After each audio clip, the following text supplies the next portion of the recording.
क्या दर्द की दवाई खाने से मेरी हड्डियां कमजोर हो जाएंगी? दोस्तों आज हम इसी टॉपिक पे बात करेंगे कि क्या पेन किलर्स हमारी बोन्स को वीक बनाते हैं। दोस्तों पेन किलर्स एसेंशियली दो तरह के होते हैं। पहला ग्रुप होता है एनसेड्स यानी non steroidal anti inflammatory drugs और दूसरे होते हैं ओपियोइड्स। एक और ग्रुप है जिसको पेन किलिंग के लिए यूज किया जाता है, वो स्टीरॉइड्स होते हैं। They are essentially not pain killers but they are also used in certain settings to help take care of pain. आइए इन तीनों के बारे में बात करते हैं।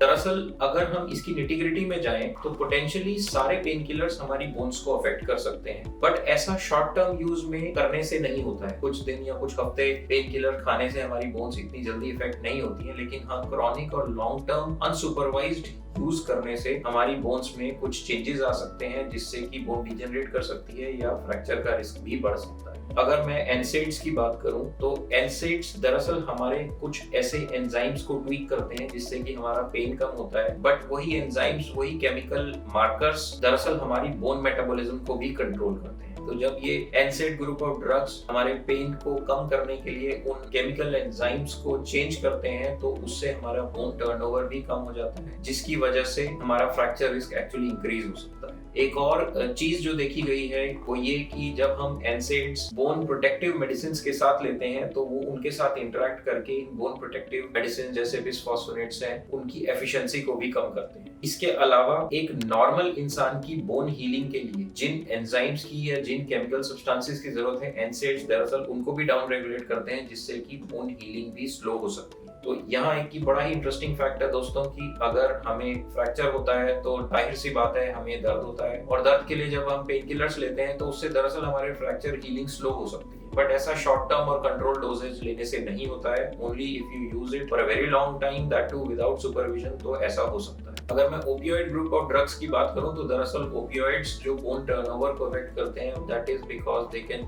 Alter these hormones. दरअसल ओपियोइड्स हमारे ब्रेन के कुछ हार्मोन प्रोड्यूसिंग एरियाज को डाउन रेगुलेट कर सकते हैं, जिससे कि हमारे एसेंशियल हार्मोन्स जो उस पे बोन की स्ट्रेंथ और बोन का मेटाबॉलिज्म डिपेंडेंट है वो चेंज हो जाते हैं। उसकी वजह से हमारा बोन टर्नओवर स्लो डाउन हो सकता है और हमारी हीलिंग प्रोसेस भी स्लो डाउन हो सकती है।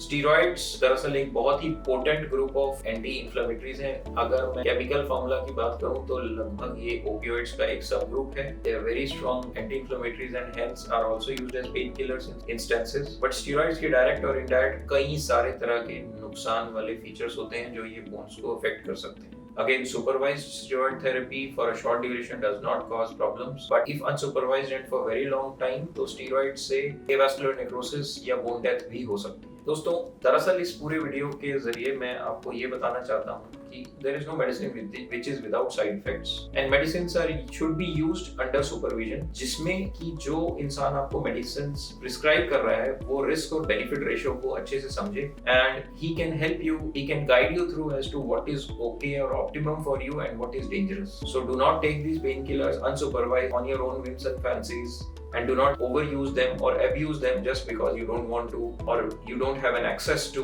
a good practitioner. अगर आप या आपका कोई जानने वाला इस प्रॉब्लम से जूझ रहा है तो आप हमें अपने डॉक्यूमेंट्स भेज हमसे ओपिनियन ले सकते हैं। हम एक फ्री और ऑनेस्ट ओपिनियन देने की कोशिश करेंगे। Bonoscare. Let's move.